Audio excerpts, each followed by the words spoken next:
Alright, Munsties. So, Godzilla vs. Kong, the first trailer, just released. I'm so glad I didn't have to wait till like midnight or something. But yeah, if you haven't been keeping up with it, they've been releasing little snippet teasers of the trailer all week long. Some of Godzilla, some of Kong, and it's finally here. So the movie comes out in March, and let's just jump right to it.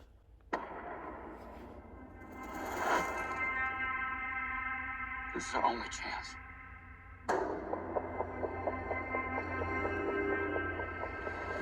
We have to take it.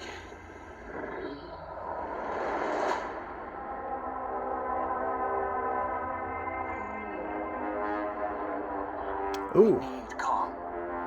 The world needs him to stop what's coming. And this child, she's the only one he'll communicate with. I knew that they had a bond. She had nowhere to go, so I made a promise to protect her.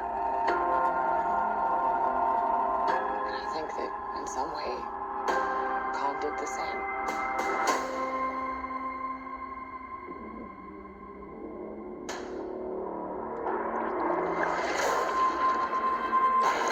Oh.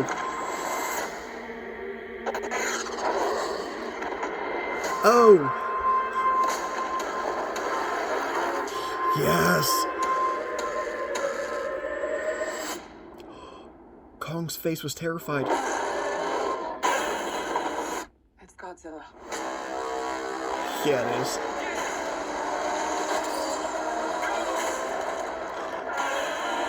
Oh.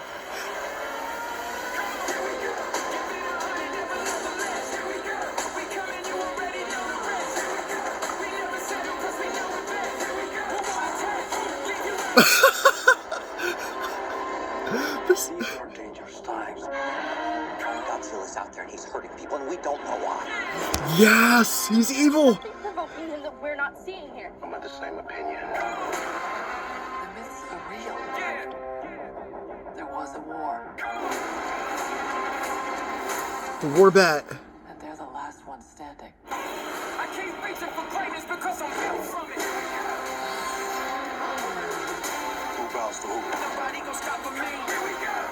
Kong bows to no one. Here we go.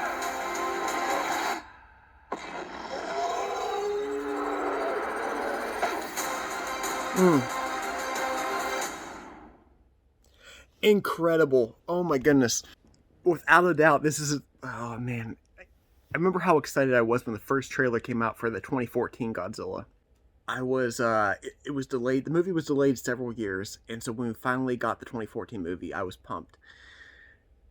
I haven't been this excited for a Godzilla movie, at least the legendary ones, since the 2014 one.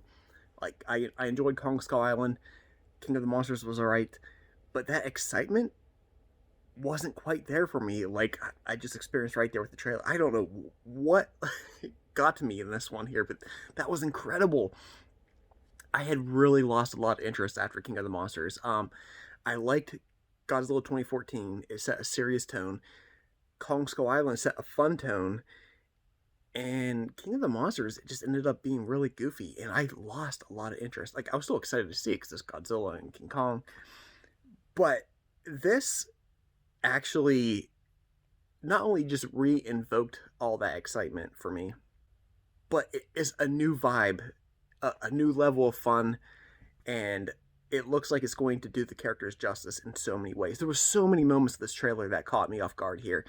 It's cool seeing Millie Bobby Brown's back. I think we already had that confirmed. But, you know, interesting, they replaced, instead of Kong being fascinated with some grown blonde-haired woman and stuff, is a little child that he has a connection with this time. That is something different. I love it. Yeah, the slow motion of Kong like jumping in the air on the ship. Oh man, the whole battle looked incredible. Just seeing Godzilla as like an unstoppable tank cruising through the ocean right there, getting bombed and everything. Oh man, this makes me want more of the MonsterVerse right now.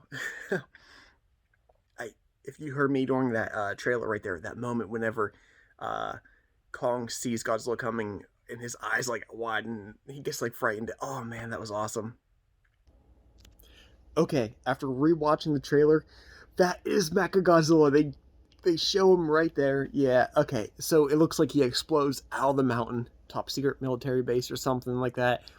Those are bits of the mountain flying down on the city, and you can even see when people are running down the steps, Mechagodzilla's head coming over above. Yes.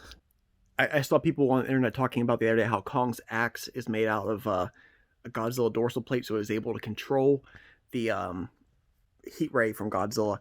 I like that concept. I personally would never have even thought of doing something like that for Kong or just any kind of weapon in general. And so it shows that this film is really in good hands. It's somebody who understands the monsters and their universe and how they behave and what their strengths and what their weaknesses. It really adapts to it. It's pretty cool. I like that. What do I think this means for the future of the MonsterVerse? Legendary has the rights to Kong just for these couple of films, I think, and then it goes back to Universal, is being shared with Warner Brothers right now. And we haven't actually been confirmed that there's going to be more Godzilla MonsterVerse. I mean, I guess the door is open for more possibilities, but I don't know when the contract ends. But what do they do here? Do they have? It would seem like Godzilla is going to win the battle, excluding anything with the team up, because if you look at King Kong versus Godzilla, the original 1963 movie, I think 1962 maybe. King Kong was the title character in that because it was really his film. It seems like maybe Godzilla's the title character this time, and so maybe Godzilla will win.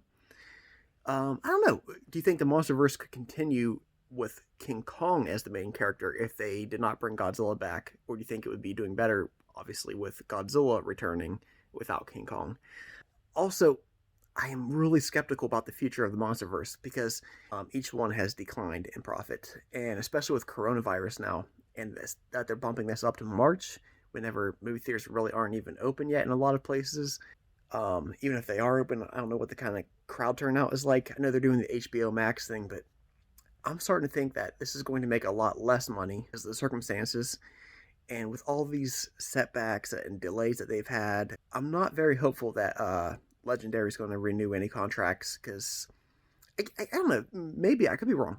I'm not an expert. I personally would try going for it again, but I mean, I'm a Godzilla fan. But I'm afraid that Legendary is just not going to see the investment in a declining franchise, and with a uncertain future for movie theaters in general. This could be the last entry. I hope not. I'm also wondering, what does this mean for Toho? Because originally I think Toho had the rights was they could start making their next live action movie right after 2020, so they should be able to do that now. But because Godzilla vs. Kong was delayed into 2021, does Toho's rights to make a live action Godzilla film now get delayed to 2022? Or does it have to go at least until after this movie releases in theaters? Some last quick thoughts. When I first saw the first teaser this past week of Kong pounding on the ship and then Godzilla popping up, that actually came the closest I've ever had in a Godzilla movie to being startled. I know Godzilla is supposed to be his own type of horror monster, but at the same time, growing up with Godzilla and looking at him more like a dinosaur and everything, I was never terrified of it. And then once I understood the meaning of Godzilla growing up, that is terrifying, but I still kind of want to have that thrill for once of seeing something frightening catch me off guard in a Godzilla movie. And that was the closest I've ever had. It was the Godzilla popping out of the water, roaring back at Kong. So I'm excited to see that. So what do you think about my theories about the future of the MonsterVerse? What are your predictions? And how excited do you feel about this movie? Do you think the trailer showed too much? It's awesome that they're giving us full daytime fight scenes. Who are you rooting for? I'm going to bet that most people are saying Godzilla, but man, I'm actually feeling some sympathy for the way they're portraying Kong in this MonsterVerse. Like, he has so much humanity to him. I kind of want to root for him, but it is Godzilla, though.